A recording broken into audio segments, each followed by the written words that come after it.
The sun blazed down on the training track in Jamaica. It was midday, and the heat made the air shimmer above the red running surface.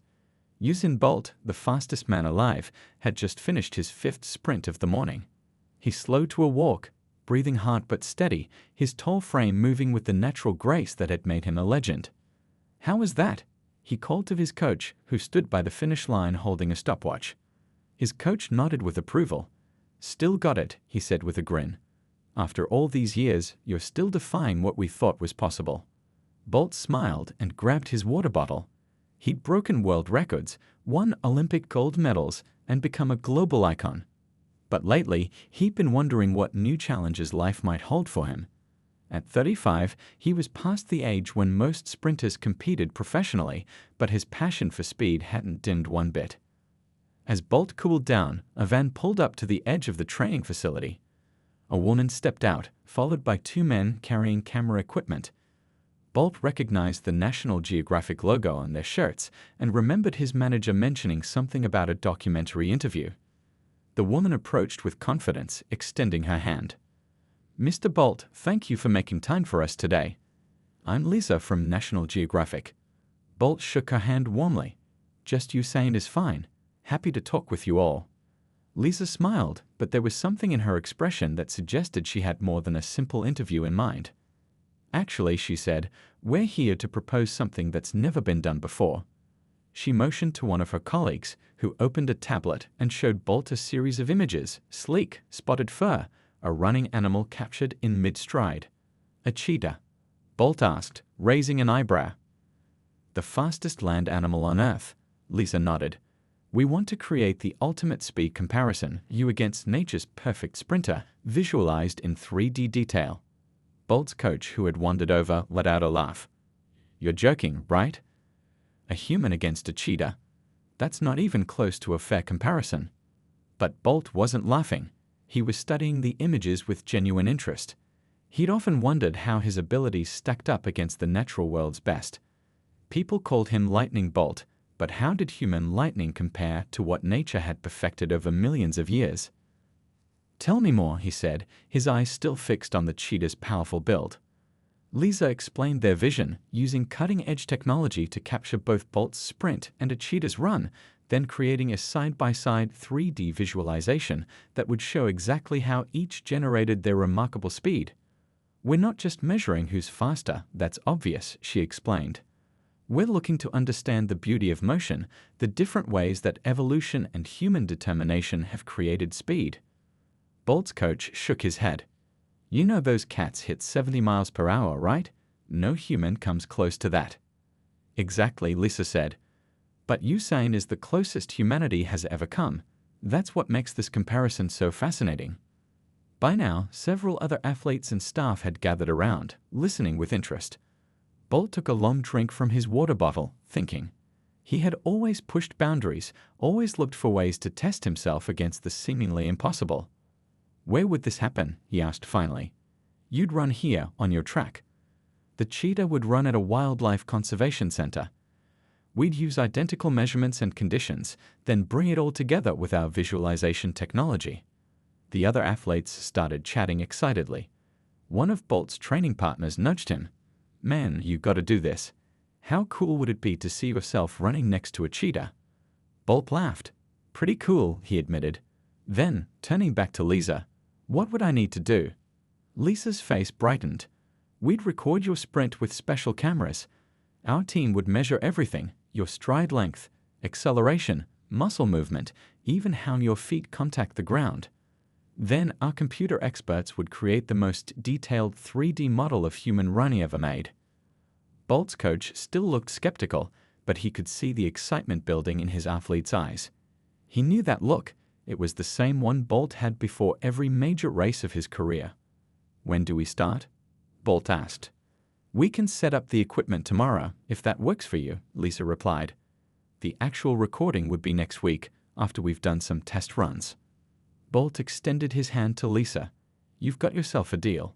Let's show the world what speed really looks like, both human and wild." As the National Geographic team started unpacking their equipment, Bolt gazed down the empty track, imagining himself racing alongside nature's speed champion. Tomorrow would bring new challenges, new discoveries about the limits of human potential, and a chance to be part of something truly unique. For the man who had raced against the world's best, the opportunity to race against nature itself was irresistible. The next morning, Bolt arrived at the university sports science lab to find it bustling with activity. Researchers in white coats moved between computer stations, while technicians set up strange-looking equipment. A large screen on the wall showed a rotating 3D model of a human skeleton in mid-stride. "There he is," called out Dr. Chen, the lead scientist on the project. He hurried over to greet Bolt with an enthusiastic handshake. "Thank you for coming. We're all very excited about this comparison." Bolt glanced around at the equipment. "Looks serious in here." "Oh, it is," Dr. Chen nodded. "What we're doing has never been attempted at this level of detail before." He guided Bolt to a central table covered with papers and tablet computers. On one screen was a slow-motion video of a cheetah running across an open plain, its body stretching and contracting like a perfect natural machine. "Beautiful, isn't it?" Dr. Chen said softly. "The way it moves, pure efficiency." Bolt leaned closer, genuinely fascinated. "How fast is it going there?" "About 70 miles per hour at peak," said a woman approaching from across the room. She introduced herself as Dr. Patel, the wildlife biologist on the team. "That's nearly 3 times your top speed of 27.8 miles per hour." Bolt whistled. "When you put it that way, makes me sound slow." Dr. Patel laughed. "Slow? You're literally the fastest human who has ever lived, as far as we know. The fact that we can even have this conversation comparing you to a cheetah is remarkable." She pulled up another screen showing 2 moving diagrams side by side, a human runner and a cheetah. "Look at the differences," she explained. "The cheetah's spine works like a spring. See how it flexes? Each time it compresses and extends, it adds power to the stride. Its shoulder blades aren't connected by bone to its skeleton, which gives it this incredible range of motion." Bolt watched, nodding. "And I don't have any of that." "Not at all," Dr. Chen jumped in. "Human bodies weren't primarily designed for raw speed. We're endurance runners by evolution. Our ancestors chased animals until they collapsed from exhaustion, not by catching them in a sprint." Dr. Patel clicked to another comparison. "But what you've done is remarkable. You've pushed human biomechanics to their absolute limit." The screen now showed a detailed model of Bolt's running form from his world record race. "Your height gives you a naturally longer stride than other sprinters," Dr. Chen explained. "Where most elite sprinters take about 45 to 48 steps in a 100-meter race, you only take 41. "Yeah, my coach always said my stride was my advantage," Bolt said. "It's more than that," Dr. Chen continued. "Your ground contact time, how long your foot touches the track with each step, is incredibly short. Most humans need more time on the ground to generate force, but you somehow produce massive power in milliseconds." Another researcher joined them, carrying a model of a human leg. "And this is where it gets really interesting," he said. "Your fast-twitch muscle fibers, the ones that provide explosive power, make up about 80% of your leg muscles. The average person has a roughly 50-50 split between fast-twitch and slow-twitch fibers." "Is that something I was born with?" Bolt asked. "Partly genetics, partly training," Dr. Chen answered. "You were blessed with an incredible natural gift, but you also spent years developing it." Dr. Patel switched the screen back to the cheetah. The cheetah, by comparison, is almost entirely fast-twitch muscle. Its body has evolved specifically for short, explosive hunting sprints. It can accelerate from 0 to 60 miles per hour in just 3 seconds. "That's faster than most sports cars," Bolt said, shaking his head in amazement. "Exactly," Dr. Patel smiled. "But there's a trade-off. The cheetah can only maintain its top speed for about 30 seconds before overheating. You can maintain your peak speed much longer." One of the technicians approached with what looked like a special suit covered in small white markers. "We'd like you to wear this for some motion captures," Dr. Chen explained. "These markers will let us create a perfect 3D model of your running form." As Bolt took the suit, Dr. Chen showed him one last comparison on the screen: 2 skeletons in motion, 1 human, 1 feline. "When people watch our final visualization," he said, "they'll see something amazing. the ultimate sprinter created by nature and the ultimate sprinter created through human determination and training. Two very different paths to extraordinary speed. Bolt looked at the comparison with newfound appreciation. He'd always known he was fast, but seeing his abilities broken down like this, compared to nature's speed champion, gave him a fresh perspective on his achievements. "Let's do this," he said, holding up the motion capture suit. "I want to see exactly what happens when lightning meets thunder." The alarm clock beeped at 5:30 a.m. Bolt groaned and reached over to silence it. Outside his window, the sky was still dark. 6 weeks had passed since he'd agreed to the National Geographic project, and his training schedule had become more intense than ever. He pulled himself out of bed, stretched his long limbs, and headed to the kitchen for his pre-workout breakfast: 5 eggs, toast with jam, and a banana smoothie. As he ate, he reviewed the day's training plan on his phone. His coach had added new exercises specifically designed for the comparison project. "Let's see what torture awaits today," Bolt mumbled to himself, scrolling through the schedule. Resistance sprints, plyometric drills, and something called Cheetah acceleration training. He smiled and shook his head. His coach was really getting into this project. An hour later, Bolt arrived at the track. Camera crews were already setting up along the straightaway. Lisa from National Geographic waved to him as he walked toward the warm-up area. "Morning, Usain. We're getting some great footage for the documentary. Your fans are going to love seeing this behind-the-scenes training." Bolt nodded and continued to the track, where his coach waited with an unusual piece of equipment, a large parachute attached to a harness. "Really?" Bolt asked, eyeing the parachute suspiciously. His coach grinned. "Really, the resistance will build your explosive power. The scientists say the Cheetah generates incredible force in those first few steps. We need to match that as best we can." Bolt sighed but strapped on the harness. The morning sun was just starting to warm the track as he took his position at the starting line. Behind him, the parachute lay flat on the ground. "Ready," his coach called. Bolt dropped into his starting stance. Stat. He raised his hips, muscles tensed, ready to explode forward. The whistle blew, and Bolt launched himself down the track. For the first few steps, he barely noticed the parachute. Then it caught air and snapped open, yanking him backward like an invisible hand. His legs burned as he fought against the resistance, driving his knees high and pumping his arms. From the sidelines, the film crew captured every moment of his struggle against the parachute. His face showed the strain, but also determination. After 50 meters, his coach blew the whistle again, and Bolt slowed to a stop, breathing hard. "Good," his coach said, checking the data on his tablet. "But I know you can push harder on those first 10 meters. That's where the Cheetah really dominates." Bolt nodded, hands on his knees as he caught his breath. "Let me rest 2 minutes. I'll go again." Meanwhile, 200 miles away at the Wildlife Conservation Center, another part of the project was unfolding. A 5-year-old male cheetah named Thunder lounged in the shade of an acacia tree. Unlike Bolt, he wasn't following any special training regimen. His caretaker approached the fence, accompanied by Dr. Patel and a camera operator. "He looks so relaxed," Dr. Patel remarked. "Hard to believe he's capable of such explosive speed." The caretaker smiled. "Don't let that fool you. When he wants to move, he moves like nothing you've ever seen." Dr. Patel consulted her notes. "We need to record at least 3 good sprints today. Do you think he'll cooperate?" "That depends on his mood," the caretaker said, "but we've got his favorite lure ready." He pointed to a mechanical arm set up at the far end of the enclosure. Attached to it was a tuft of fur that could be dragged at high speed across the ground, mimicking prey. "The cameras are ready whenever you are," the camera operator said. "The high-speed equipment is set to capture at 1,000 frames per second."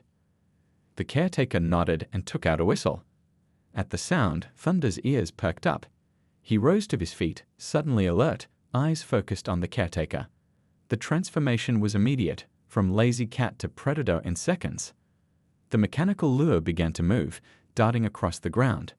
Thunder's body tensed, his eyes locked on the target. Then, in an explosion of movement, he was gone.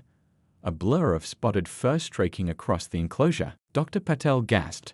No matter how many times she'd seen it, a cheetah at full sprint was breathtaking.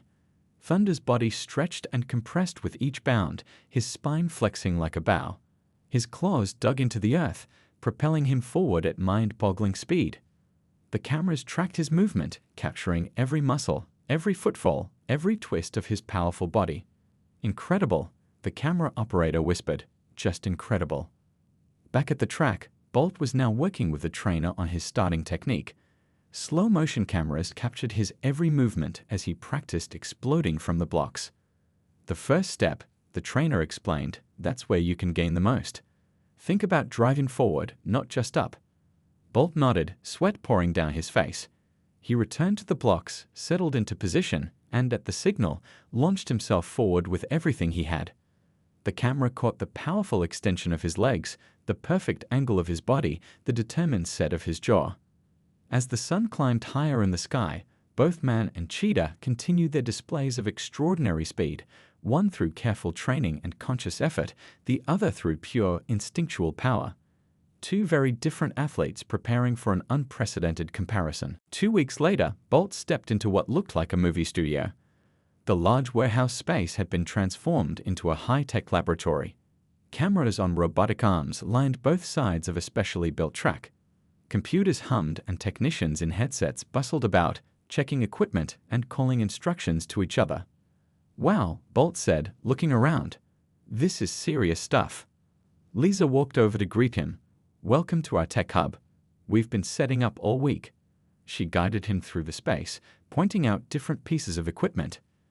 "These aren't regular cameras," she explained, gesturing to the devices positioned around the track. "They capture 1,000 frames every second. That's about 40 times more than what you see in movies." Bolt whistled, impressed. "So you'll catch every tiny movement." "Exactly," said a tall man approaching them. He introduced himself as Raj, the lead technology director. "When you're moving at top speed, your foot touches the ground for less than 1/10 of a second. With these cameras, we'll capture dozens of images during that brief contact."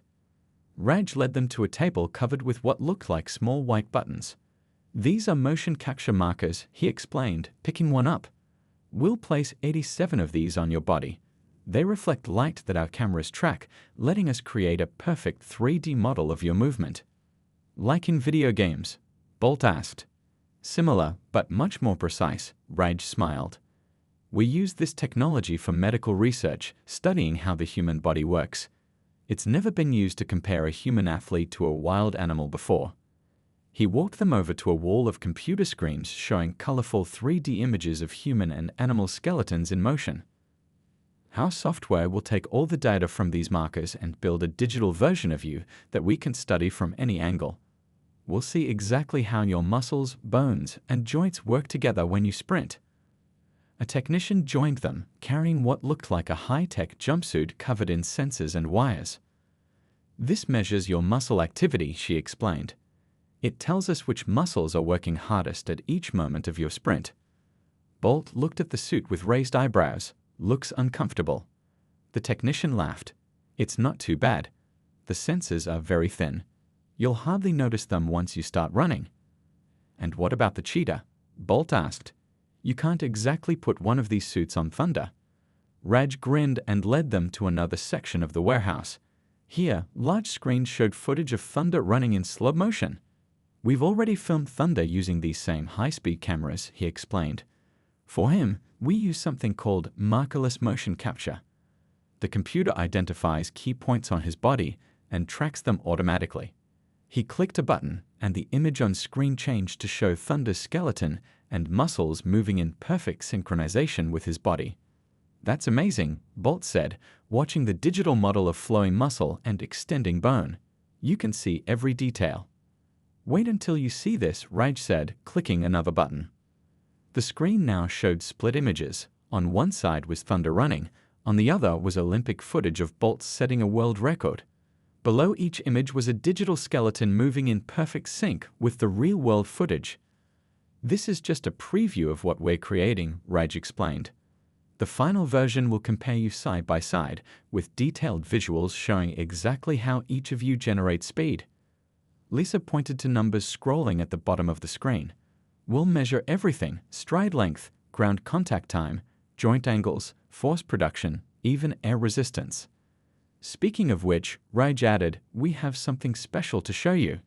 He led them to the far end of the warehouse, where a strange contraption stood, a long tunnel with powerful fans mounted along its length. "This is our wind tunnel," he explained. "We need to measure how air flows around your body when you run. Less air resistance means more speed." Bolt looked at the tunnel curiously. "So I just run through it?" "Not exactly," Raj said. "We'll create a 3D model of you in your running position, then test it in the tunnel. We've already done the same with a model of thunder." He showed Bolt a computer monitor displaying colorful patterns flowing around a human-shaped figure. "See these areas in red? That's where air resistance is highest. A cheetah's body is designed to minimize this resistance. It's sleek, low to the ground, with a small head. Your body creates more drag because you run upright, but your running form is incredibly efficient for a human." Bolt studied the images with genuine interest. He'd spent his whole career focused on speed, but he'd never seen it broken down like this before. "And all this technology will let people see exactly how we compare?" he asked. "Better than that," Lisa said. "They'll understand it. We're not just showing who's faster, we're revealing the beautiful mechanics of speed itself." Raj nodded in agreement. "When we're done, viewers will see translucent versions of both you and Thunder running side by side. They'll see inside your bodies, how your spine moves differently from his, how your legs generate force compared to his, how every part of your bodies works to create extraordinary speed." A technician called Raj's name, signaling they needed him elsewhere. "I should check on the setup," he said. "We'll start with the motion capture in about 20 minutes if you're ready." Bolt nodded, looking around the warehouse one more time, taking in the incredible technology assembled just for this comparison. "I've raced in front of millions of people," he said. "I've had my picture taken more times than I can count. But this," he gestured at the array of equipment, "this is something else. For the first time, people will really see how the human body creates speed. And they'll see it through the fastest human who ever lived," Lisa added with a smile. The morning of the official recording dawned clear and warm. Bolt arrived at the Olympic training facility to find it transformed. The normal track had been replaced with a special surface, identical to the one used in World Championship events.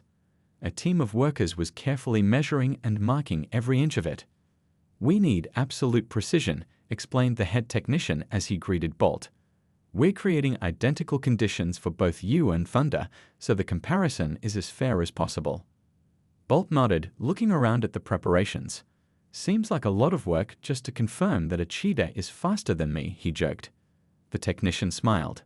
"It's not about who wins. It's about understanding how you both move. Plus, you might be surprised, in some ways, you actually have advantages over Thunder." Bolt raised an eyebrow. "Really? Like what?" "You'll see in the final comparison," the technician said with a grin. "But here's a hint. Cheetahs are amazing sprinters, but terrible endurance runners." Lisa approached, clipboard in hand. "We need to go over a few things before we start," she said. "First, let me show you what's happening at Thunder's location." She handed Bolt a tablet showing a live video feed from the conservation center. Workers there were preparing a long, straight path for Thunder to run on. Like Bolt's track, it was being measured precisely, with markers placed every 10 meters. "We've tested the soil density to match the resistance of your track," Lisa explained. "The temperature, humidity, and even the wind speed will be monitored and matched. We want the only difference to be you versus Thunder." Bolt watched as veterinarians checked Thunder's health and wildlife experts discussed the best way to motivate him to sprint at his maximum speed. "How do you get him to run exactly when and where you want?" Bolt asked. "That's the tricky part," Lisa admitted. "We can't just ask him to race on command like we can with you. The conservation team has developed a special lure system based on Thunder's natural hunting instincts. It'll give him something to chase at precisely the right moment." She switched the tablet to show another view, this one of a mechanical system being installed at the end of Thunder's running path. "The lure moves at up to 80 miles per hour, she explained. "It gives Thunder something to chase that's fast enough to push him to his limits." Bolt's coach joined them, carrying a set of racing spikes. "Time to get ready," he said. "Final warm-up in 15 minutes." As Bolt changed into his racing gear, he could hear the team outside making final adjustments to the equipment. Through the window, he saw a weather station being set up beside the track. "What's that for?" he asked when he rejoined Lisa. "We're measuring everything that could affect speed," she explained. "Air density, temperature, wind, even tiny changes can make a difference at the speeds you both reach." She pointed to sensors embedded in the starting blocks. "These measure the force you generate at the start. Thunder will run from a standing start, and we'll have pressure sensors in the ground to measure his push-off force." Bolt walked to the starting line and looked down the 100-meter straight. Camera rigs lined both sides of the track, their lenses gleaming in the morning sun. Above, a drone hovered, ready to track his movement from above. "One more thing," Lisa said, handing him what looked like a thin vest. "This has temperature sensors inside. Your body temperature changes during a sprint, and so does Thunder's. It's one of the key differences we want to measure." Bolt slipped on the vest under his running top. "Anything else you want to strap to me?" he asked with a laugh. "Just this," his coach said, handing him a familiar pair of golden shoes, the same ones he'd worn when setting his world record. "I had them cleaned up for the occasion." Bolt took the shoes with a smile. They'd carried him to glory before. Today, they'd carry him into scientific history. As he laced up, one of the scientists approached with a small device. "Last thing," he said, "this measures your breathing, how much oxygen you use during the sprint. It's tiny, just clip it to your collar." Once everything was ready, Bolt took his position at the starting line. The track ahead was perfectly smooth, the air still, the temperature ideal for sprinting. Every detail had been considered, every variable controlled. Miles away, Thunder was being guided to his starting position. Like Bolt, he would have a straight, clear path ahead of him. Unlike Bolt, he had no idea he was part of a historic scientific comparison. He was simply responding to his natural instincts: see prey, chase prey. In both locations, final checks were being made. Cameras were tested, sensors calibrated, recording equipment synchronized. The teams communicated via radio, ensuring everything would happen simultaneously. "We're ready at our end," came the voice from the conservation center. "Thunder is in position and alert. The Lu system is primed." Lisa gave Bolt a thumbs up.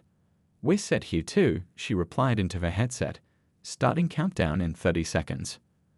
Bolt took a deep breath and settled into his starting blocks. He'd raced countless times before, but never quite like this. Today, his opponent wasn't in the next lane. It was a creature perfectly designed by nature for pure speed, running at the same moment but in a different place. The countdown began. 10 seconds until both human and Cheetah would explode into motion, their movements captured in unprecedented detail, their bodies pushing the boundaries of physical possibility in two very different ways. "Remember," Lisa called from the sideline, "just run like you always do. Give it everything." Bolt nodded, his focus narrowing to the track ahead. In his mind, he could almost see Thunder crouching, ready to spring, muscles coiled with potential energy. 3, 2, 1.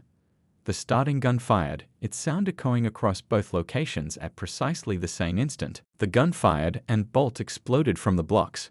His powerful legs drove against the starting blocks with enough force to leave impressions in the metal footrests.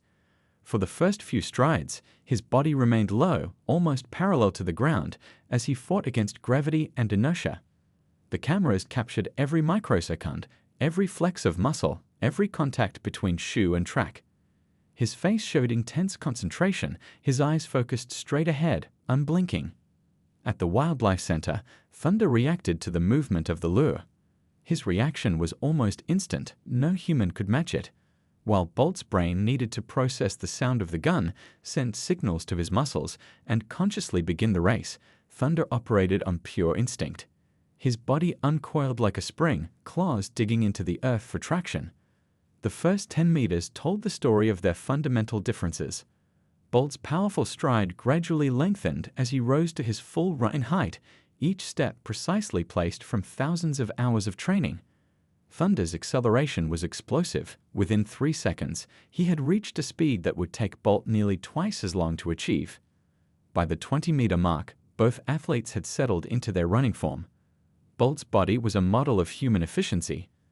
Arms pumping in perfect counter-rhythm to his legs, head steady, eyes forward. Each stride covered nearly 3 meters of track. Thunder's body told a different story. His flexible spine curved and straightened with each bound, adding power to his strides. His shoulder blades, freed from the rigid skeletal connections that humans have, allowed for a greater range of motion. His light frame seemed to barely touch the ground between strides. The high-speed cameras at both locations captured data at 1,000 frames per second. Later, the scientists would analyze every detail, but even to the naked eye, the differences were clear.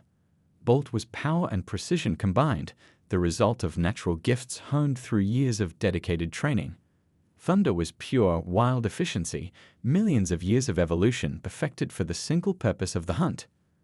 At the 30-meter mark, Bolt reached 95% of his top speed. His face showed the strain of maximum effort, but also the smooth confidence of someone who had mastered his craft. Every muscle in his body worked in perfect coordination. Thunder passed the same point, having already reached his cruising speed. His spotted coat rippled over muscles working at peak efficiency. Unlike Bolt, who needed oxygen to fuel his muscles, Thunder had switched to anaerobic power, a system that provided explosive energy but could only last for short periods. The middle section of the race showed both athletes at their peak. Bolt hitting his maximum speed of 27.8 miles per hour, faster than any human had ever been recorded running. The sound of his feet striking the track came in a rapid, rhythmic pattern, each contact lasting less than 1/10 of a second. Thunder's top speed reached 72 miles per hour. The conservation team marveled as they watched their readings. The cheetah's body was a blur of motion, his paws barely touching the ground between strides. As they approached the 60-meter mark, the first signs of difference in endurance appeared. Bolt maintained his form, his training allowing him to hold maximum speed. Thunder's breathing had increased dramatically. The thermal cameras showed his body temperature rising rapidly, the price of his incredible speed. At 70 meters, Bolt was still accelerating slightly, squeezing out every fraction of speed his body could produce. His face showed the familiar determination that had made him a champion, the ability to push through pain and fatigue. Thunder began to show the first signs of slowing. His body wasn't built for sustained speed. The burst that made him the fastest land animal came at a cost. After 30 seconds, his body temperature would become dangerously high if he didn't slow down. By 80 meters, the full story of their different evolutionary paths was clear. Bolt, the human who had dedicated his life to sprint perfection, was maintaining his form, driving through to the finish. Thunder, despite his superior speed, was beginning to tire. Nature had given him unmatched acceleration and velocity, but not the stamina to maintain it. The gun fired, and Bolt exploded from the blocks. His powerful legs drove against the starting blocks with enough force to leave impressions in the metal footrests. For the first few strides, his body remained low, almost parallel to the ground, as he fought against gravity and inertia. The cameras captured every microsecond, every flex of muscle, every contact between shoe and track. His face showed intense concentration, his eyes focused straight ahead, unblinking. At the Wildlife Center, Thunder reacted to the movement of the lure. His reaction was almost instant, no human could match it. While Bolt's brain needed to process the sound of the gun, send signals to his muscles, and consciously begin the race, Thunder operated on pure instinct. His body uncoiled like a spring, claws digging into the earth for traction. The first 10 meters told the story of their fundamental differences. Bolt's powerful stride gradually lengthened as he rose to his full running height, each step precisely placed from thousands of hours of training. Thunder's acceleration was explosive. Within 3 seconds, he had reached a speed that would take Bolt nearly twice as long to achieve. By the 20-meter mark, both athletes had settled into their running form. Bolt's body was a model of human efficiency, arms pumping in perfect counter-rhythm to his legs, head steady, eyes forward. Each stride covered nearly 3 meters of track. Thunder's body told a different story. His flexible spine curved and straightened with each bound, adding power to his strides. His shoulder blades, freed from the rigid skeletal connections that humans have, allowed for a greater range of motion. His light frame seemed to barely touch the ground between strides. The high-speed cameras at both locations captured data at 1,000 frames per second. Later, the scientists would analyze every detail, but even to the naked eye, the differences were clear.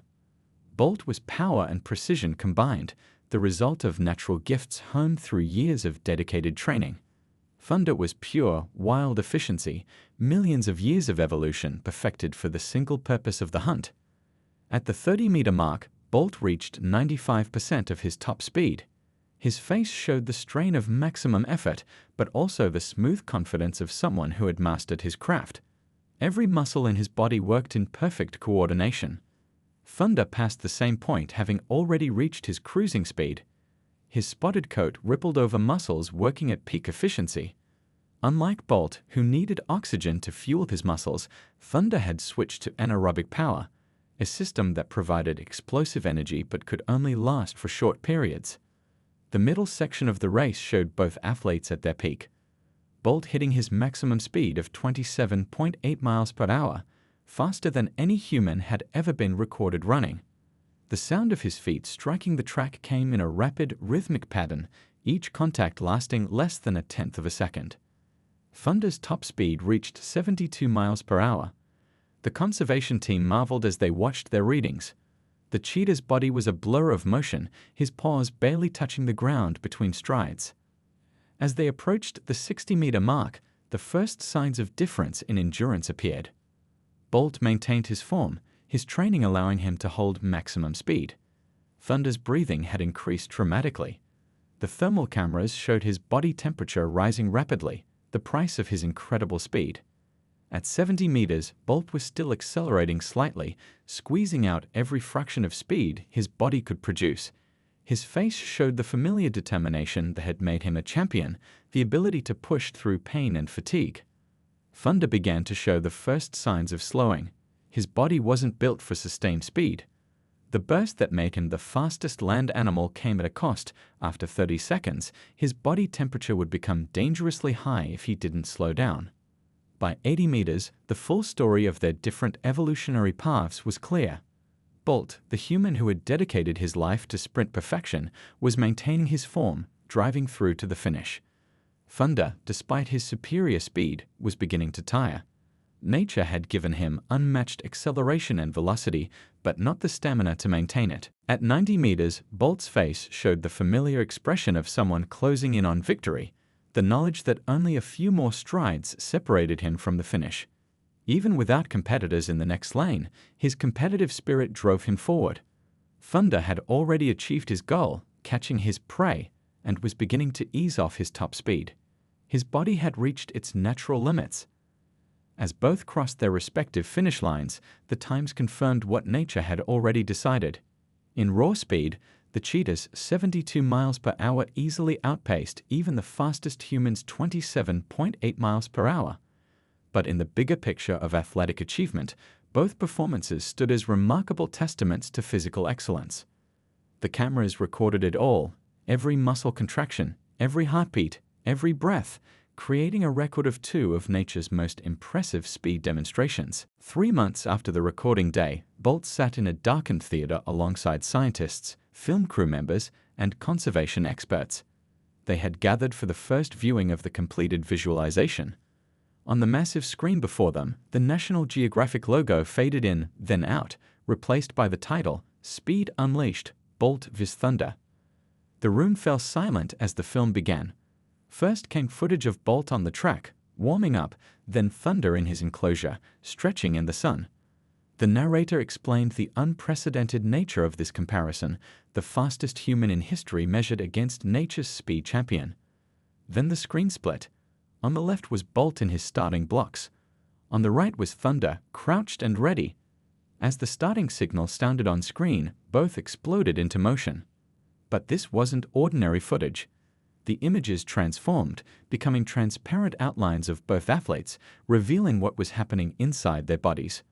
Bolt's skeleton appeared in glowing blue, while Thunder's showed in golden yellow. Muscles appeared as colorful bands, brightening as they activated. "Wow," Bolt whispered, seeing himself like never before. The visualization showed the force generated by Bolt's legs against the starting blocks, represented by pulsing red waves. Alongside, Thunder's powerful haunches created similar waves as they drove against the earth. Numbers appeared, showing the comparative force. Bolt generated 1,000 newtons of force. Thunder, despite weighing less, produced 1,500. The theater was absolutely quiet as everyone watched, mesmerized by the detailed comparison. The visualization showed both runners from multiple angles simultaneously, side view, top view, even from below, where the contact pattern of feet and paws was displayed as glowing footprints. At the 20-meter mark, the visualization paused briefly. A graph appeared showing acceleration curves. Thunder's line shot up almost vertically, while Bolt's rose in a more gradual but still impressive arc. Notice the different spine mechanics, the narrator explained as the race continued. Bolt's spine remained relatively stable, providing a solid column for his legs to work against. Thunder's spine flexed dramatically with each bound, acting like an additional spring. The visualization highlighted these differences with subtle color changes and animated arrows showing force directions. It was complex science made beautifully simple to understand. As the race progressed past the 50-meter mark, new data appeared, body temperature readings. Bolt's remained relatively stable, his body efficiently managing the heat generated by his exertion. Thunder's temperature began rising rapidly, showing why cheetahs can only maintain top speed for short distances. When both athletes crossed their finish lines, the theater burst into applause. But the film wasn't over. It zoomed out to show both running paths side by side, with time markers. Thunder had covered the distance in just 5.95 seconds, Bolt in 9.58, but with astonishing times in their own contexts. "That's incredible," said one of the scientists sitting near Bolt. "We've never been able to show the biomechanics of speed so clearly before." The film continued, showing how the data from this comparison was being used. Wildlife researchers were applying the insights to better understand cheetah physiology and develop conservation strategies. Sports scientists were discovering new training approaches based on the comparison of movement patterns. The screen showed children in classrooms around the world watching simplified versions of the visualization, their faces lit with wonder as they learned about the science of speed. The final scene returned to Bolt, sitting with the conservation team, watching Thunder through the safety of a viewing window. The cheetah lounged in the sun, unaware of his contribution to science and education. "What do you think?" the director asked as the lights came up in the theater. "Did we capture it?" Bolt nodded slowly, still processing what he had seen. "It's amazing. I've spent my whole life focusing on speed, but I've never understood it like this before." He turned to the wildlife biologist seated nearby. "And Thunder, how's he doing?"